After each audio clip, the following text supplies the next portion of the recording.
So how does this relate to cultural competence? Well, essentially, one of the things that I'm pointing out is demographics. Demographically, right-handed dominant people basically decide the landscape, and they are primarily in positions to make decisions on how that society functions. When you're thinking about culture, things function in the same way demographically. So here in the United States, if you went to a place like Vermilion, South Dakota, I had a speaking engagement there last year, sometime pre-COVID. And when I got there, if you look at the demographics, it's 87% white, 5% Native American, and it was 2% Black. So it was two Black people, me and the person that was handling the baggage when I got off the plane. But in an environment like that, because it doesn't have much cultural diversity, the only Black people that some people see in Vermilion, South Dakota is on Fox News, right? So now the complete opposite is also true. You go to Lithonia, Georgia, and it's 88% Black and only 8% white, and then 3% other races. So you begin to see a different social backdrop when you go to a place like Lithonia, Georgia, right? And it's important to keep in mind that children who grow up in environments like that, if they're not exposed to diversity or variety, like I shared earlier, then they're going to have some pretty fixed ideas about people, places, and things if they've never had any real life experiences when it comes to diversity. But now you look at a place like New York City, that is one of the most diverse places in the United States. Not the cleanest, it doesn't smell the best, but it is pretty diverse. And even though a lot of times people in New York City won't even speak to you, you do have an opportunity to see different people from various different places. And a person that grows up in an environment like that, they naturally have access to a different level of diversity than a person just growing up in Vermilion, South Dakota, and someone growing up in Lithonia, Georgia.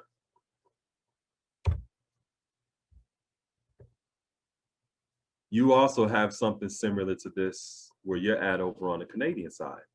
Toronto is considered one of the most cosmopolitan cities in the world, and it's very diverse, very diverse. Where you have 47% people who classify themselves as white, but you have 12% South Asian, 11% Chinese. And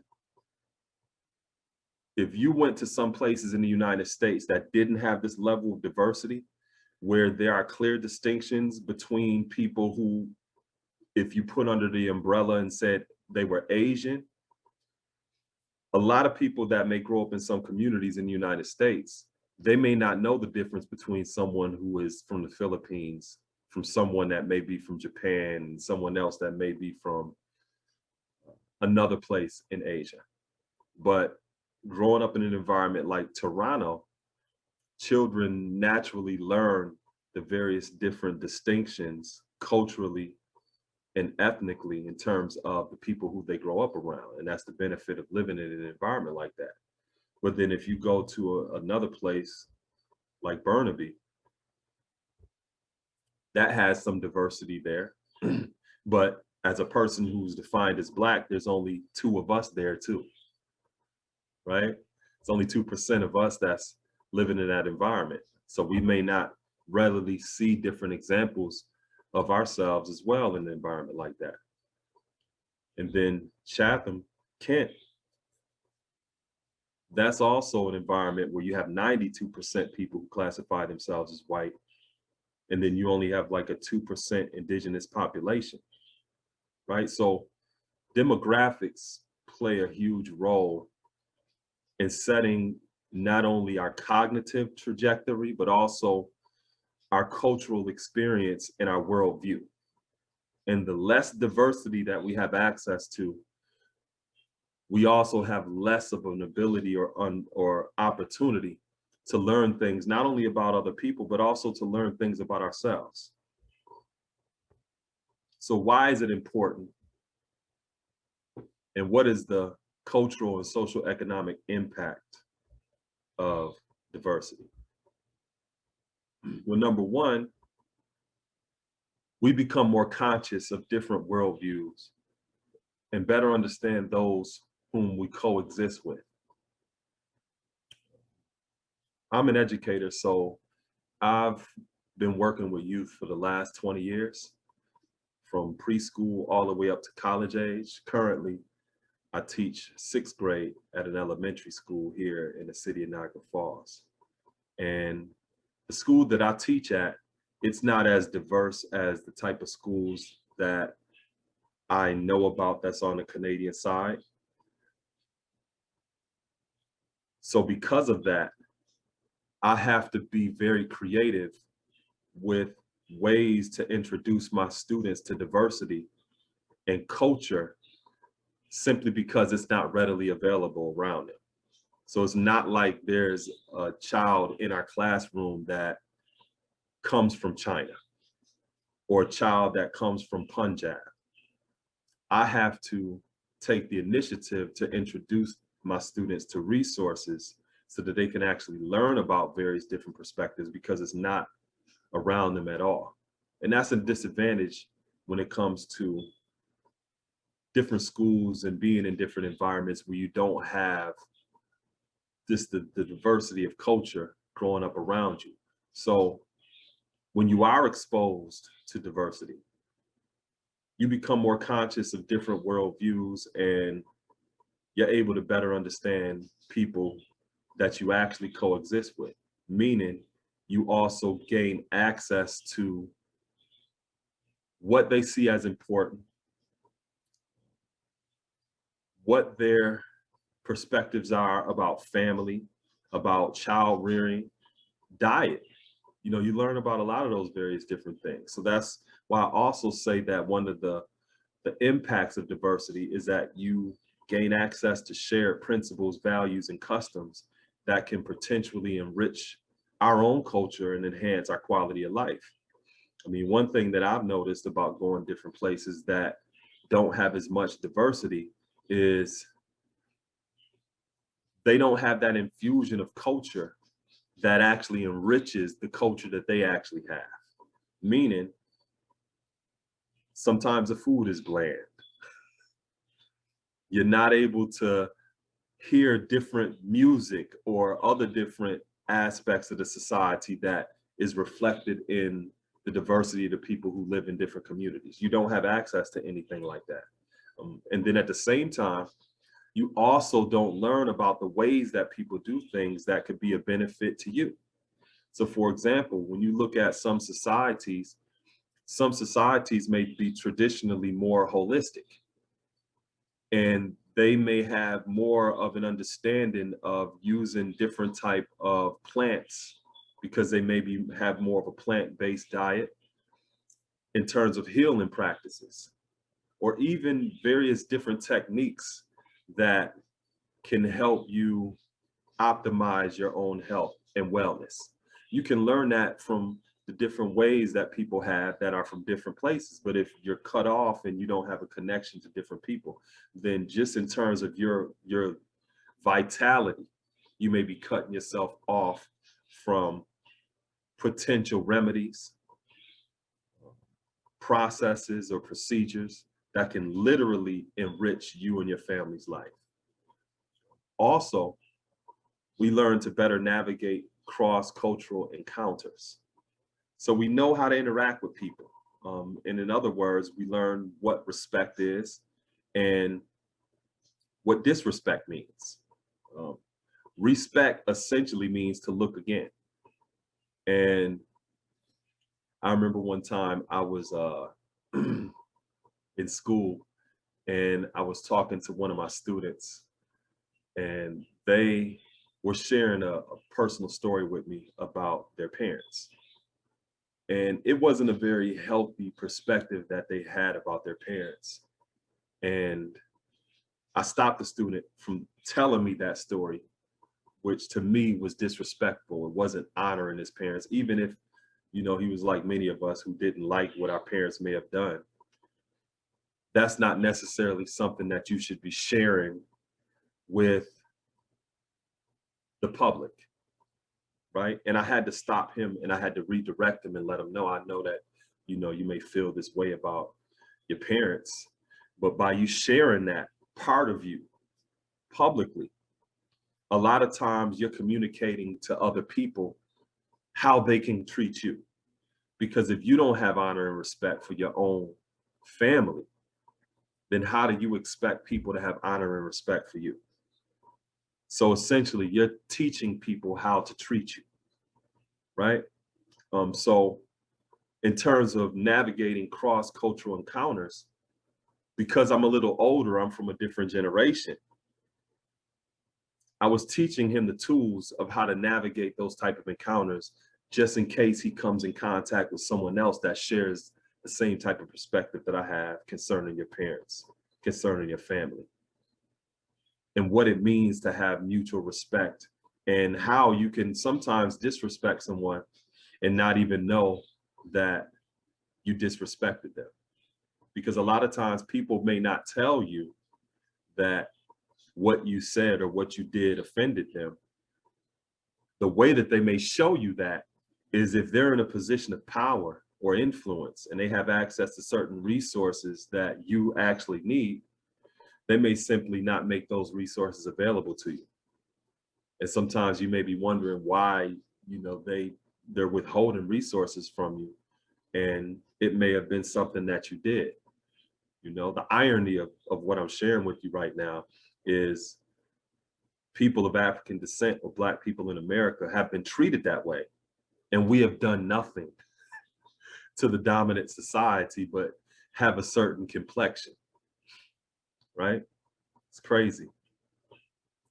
So like I mentioned earlier, minority groups, minor, means of lesser importance and significance. So a lot of times when you're in an environment where you have the status quo or you have the dominant society, which has control over the institutions, the resources, as well as the narrative, the people who don't represent that status quo simply get left out because as minorities, you're considered lesser important and of significance. So you can easily see why minority groups would be some of the most disrespected, some of the most disenfranchised. And sometimes it may not be willful disrespect or willful disenfranchisement. A lot of times it's out of ignorance. The same way I shared earlier about the short history of credit card machines and them being right-handed dominant, that's something that most people are not aware of. But even in that ignorance, that still has an effect on people who are not right-handed dominant. So once we become aware of things like that, it's important for us to be more cognizant and more considerate of those who represent the minority groups who oftentimes may not have a voice in the room. And then lastly, one of the impacts of diversity is access to global citizenship in a growing global economy. So the map of human geography is consistently changing and shifting. And just like me and Jim and Sarah were speaking before we started our event tonight, this pandemic has shifted a lot of our ideas about what normacy is. And in that shift, it is also shifting the landscape of humanity. And in order for us to not just simply survive, but to thrive, we have to be in a position where we're much more open to learning about the various different perspectives that people have in this world that we're all a part of and that we all coexist in. I think one of the things that we can all relate to about this global pandemic is that it's made all of us reassess not only our values and what is important, but the social emotional contact and relationships that we establish with one another. The social distancing, the limited capacities that we have, the inability to go various different places and the limits on travel, businesses shutting down, some businesses growing in this environment. It's really forcing us to think a lot more about what is our idea of humanity. How can we be more humane? And these are the type of questions that we have to ask ourselves in terms of not only our survival, but also our ability to thrive in this society.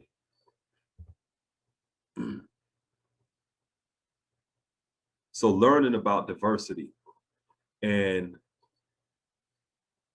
looking at this map of human geography and how it's constantly changing, especially under these circumstances, and how we need to learn more tolerance for one another and our ability to work together, that directly confronts racism, elitism, homo and transphobia, gender discrimination, ageism, all of these various different things that have literally kept us apart from striving to come to a common answer because we're all dealing with a common problem. So I wanted to share this picture too, because I thought about it. I'm like, man, that kind of reminds me of me and some of my family members, right? So even though I'm sharing this idea about cultural competence and learning about various different people and diversity, it really starts at home because we have our own family members who are diverse. They have some very different ideas about the world, and we may not be as close to our family as we should be, right? And because of that, psychologically and socially, we literally create a wall. We literally create a wall. And being able to navigate those type of artificial borders that we set up for ourselves is also an important step in being able to be more culturally competent, because a person doesn't simply have to be from a different country or a different land to have a different perspective.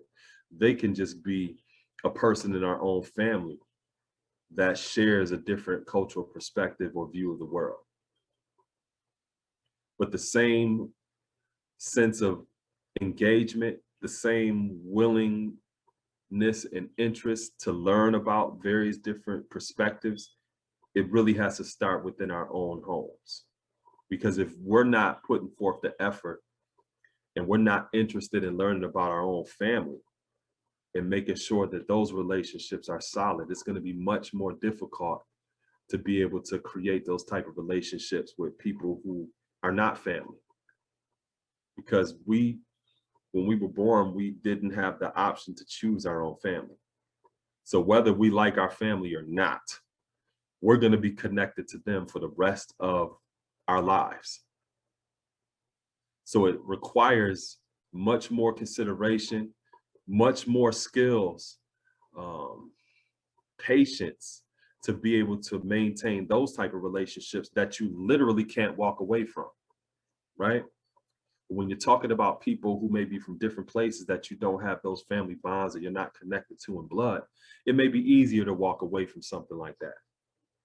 So our families are really our training ground, those type of dynamics, and being able to manage those relationships are the type of skills that enable us to manage other different type of relationships, right? So that's something important also to keep in mind with the younger ones that we have in our family, because again, we're teaching them now at these stages in their growth and development how to manage relationships once they leave the home or once they begin to establish their own families.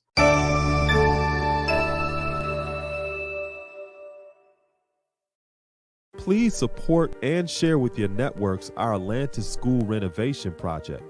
Through a recently acquired property here in the city of Niagara Falls, New York, we are doing renovations to establish an early childhood learning center and after-school program for youth in our city. Despite students of color representing more than half the student population in this country, Black men represent less than 2% of that teacher workforce. So as a Black educator, my voice and presence within the lives of children is critical to combating family dysfunction, juvenile delinquency, and creating an inclusive workforce that ensures that all of our nation's students receive a quality, culturally enriched education, which consists of various projects, programs, and initiatives such as this cool animation series. This is not simply my profession, it is also my passion and my purpose. We would really appreciate your support and sharing this initiative with your networks. Thank you.